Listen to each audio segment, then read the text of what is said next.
As many of you have experienced this nowadays, you wake up in the morning and for a moment you're not sure what the day is for. The house is quiet, maybe too quiet. Your children have their own lives now, busy, distant, always rushing. Your spouse might be gone, or maybe just somewhere else in their own thoughts. Friends you once leaned on have moved away, passed on, or simply stopped calling.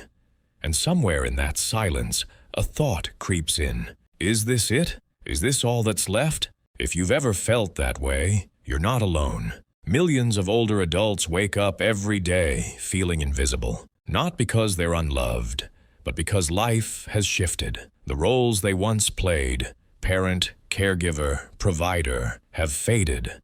And without those roles, it's easy to feel like you've faded too. But here's the truth no one tells you. You don't need your family to feel alive again. You don't need constant company, grand vacations, or someone else's approval to rediscover joy. What you need are small, simple, deeply personal moments that remind you you still matter, you're still here, and life still has sweetness in it. Today, I want to share 7 simple joys that can make you feel alive again. Not in a loud, flashy way, but in a quiet, steady way that fills your heart and calms your mind. These aren't distractions. They're not band-aids.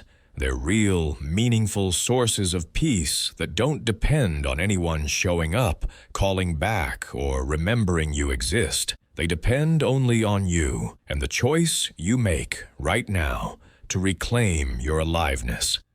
Let's walk through them together.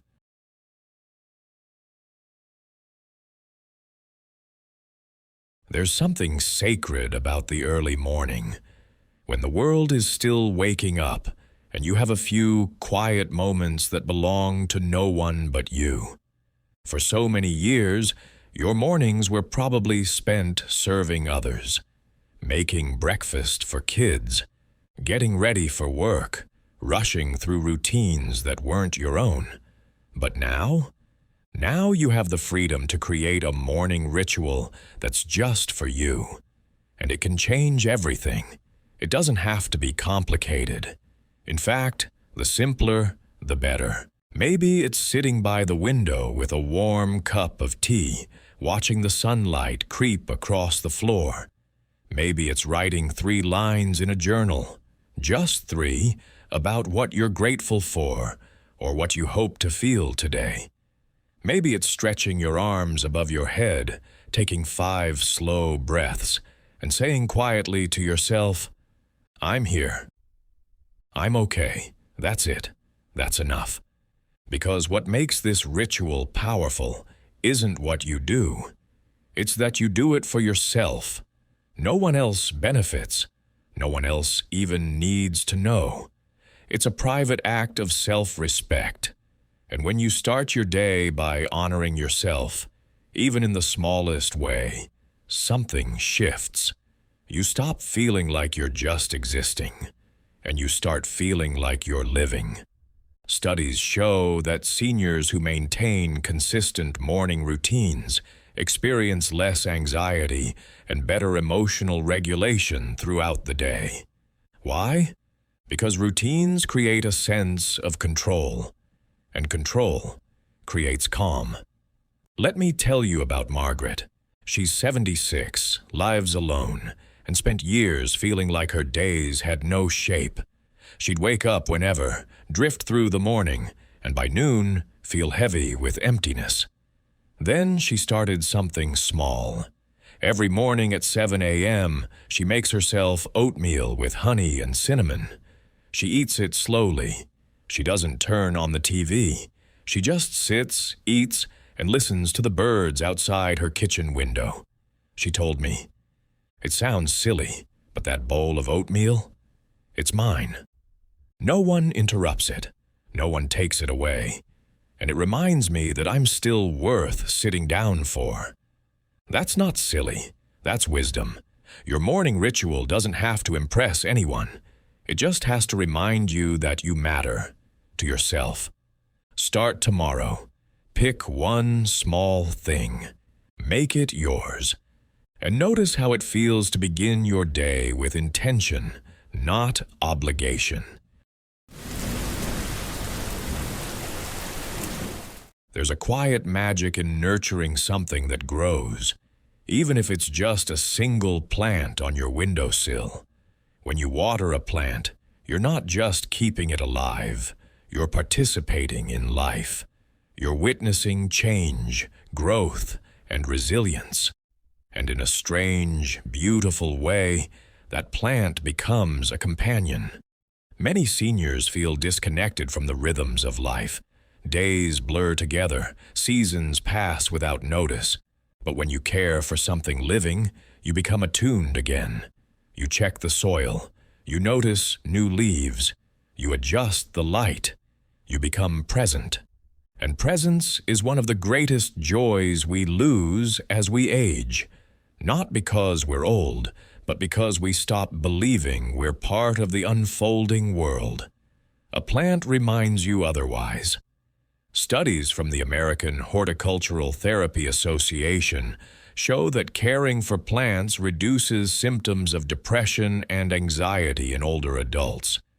It also improves fine motor skills and gives people a sense of accomplishment, something many seniors desperately need but rarely receive. You don't need a garden.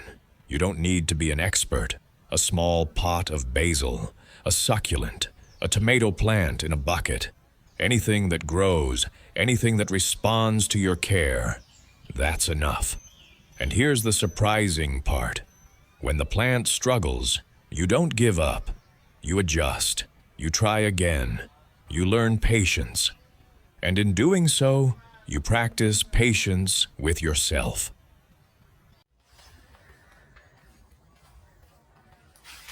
Walking isn't just exercise, it's freedom. When you step outside, even if it's just to the end of your driveway or once around the block, you're reclaiming your independence. You're reminding yourself that you can still move, still explore, still experience the world on your own terms. And there's a deep, underrated joy in walking with no destination in mind, no agenda, no rush, just walking. Many seniors stop walking because they feel there's nowhere to go. But that misses the point entirely. Walking isn't about arriving. It's about being in motion. It's about fresh air, sunlight, the rhythm of your own steps. It's about feeling your body do what it was made to do. And it's one of the few activities where you need absolutely no one else. Research from the National Institute on Aging shows that regular walking improves mood, cognitive function, and even longevity. But beyond the science, there's something almost spiritual about it. When you walk, your mind begins to wander. Thoughts soften, worries loosen. You notice things. A bird, a cloud, the way the light falls through the trees. You become present. And in that presence, you feel alive. You are lucky that you can walk on your own feet. Otherwise, there are so many people here who cannot even walk on their own feet. Let me tell you about Dorothy. She's 74, widowed, and struggled with loneliness for years. She felt stuck, physically and emotionally. One day, she decided to walk. Not far, just to the mailbox and back. Then the next day, she walked a little farther, then a little farther still. Now every afternoon, she walks around her neighborhood for 20 minutes. She doesn't track her steps. She doesn't push herself. She just walks, slowly, steadily, with no destination. She told me, "I used to think walking was something I had to do. Now it's something I get to do. It's my time, my freedom, and no one can take that from me." That shift from obligation to joy is everything. You don't need fancy shoes. You don't need a fitness goal. You just need to put one foot in front of the other and let yourself move. If you can't walk far, walk short distances. If you can't go outside, walk inside, down the hallway, around your living room. Movement is movement, and every step is a small act of self-care. Walking reminds you that you're not stuck, you're not frozen, you're still capable of going forward, even if it's slow, even if it's small. And that feeling, that sense of forward motion, is one of the purest joys you can give yourself.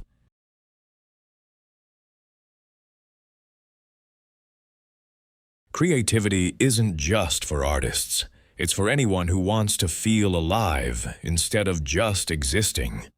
And here's the beautiful truth. Creativity doesn't have to be complicated, expensive, or impressive. It just has to be yours. It could be coloring in an adult coloring book. It could be writing a few lines in a journal. Not a memoir, just thoughts.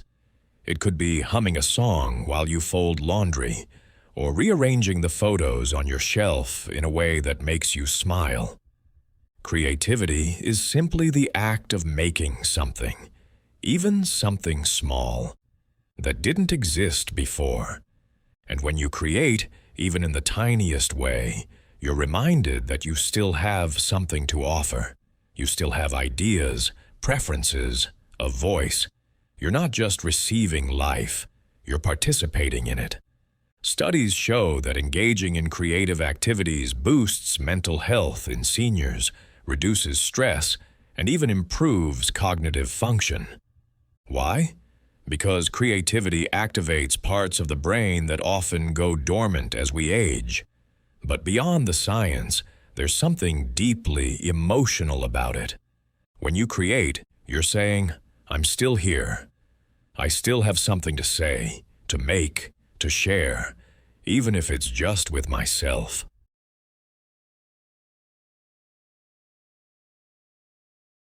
There's a strange, almost magical peace that comes from clearing out one small space, one drawer, one shelf, one corner of a room.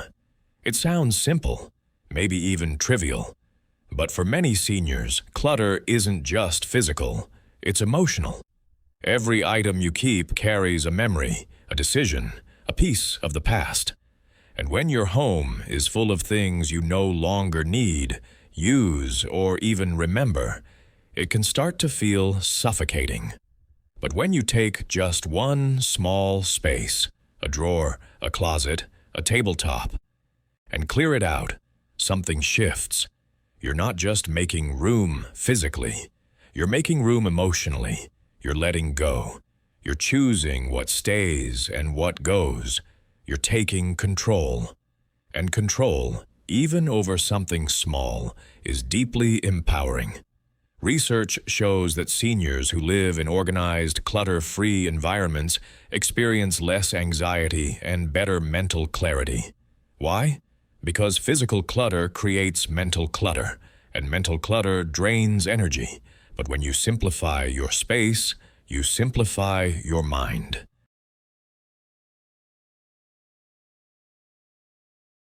There's a myth that says, once you're older, your brain stops growing. That learning is for the young. That's not true. Your brain is capable of learning new things at any age. And more importantly, learning something new reminds you that you're not finished. You're not stuck. You're still becoming.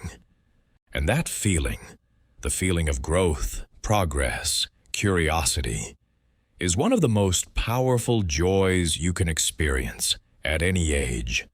It doesn't have to be something big. You don't need to go back to school or master a new language. It could be learning how to use a new app on your phone. It could be trying a new recipe. It could be watching a YouTube video about something you've always wondered about. How birds migrate, how bread rises, how the moon affects the tides. Curiosity is the antidote to loneliness, because when you're curious, you're engaged, you're asking questions, you're looking outward, not just inward. And that shift, from isolation to exploration, can transform your entire emotional state. Studies from the Alzheimer's Association show that seniors who engage in lifelong learning have better cognitive function and lower rates of dementia. But beyond that, learning gives you purpose. It gives you something to wake up for, something to think about, something to feel proud of. I met a person named Carl. He's 77, and he decided just last year to learn how to play the harmonica. He'd never played an instrument in his life. He didn't tell anyone he was doing it. He just ordered a cheap harmonica online and watched tutorials on YouTube. He's still not very good, but every night he sits on his back porch and plays a few notes. And he told me, "I'm learning. At 77, I'm still learning. And that makes me feel alive."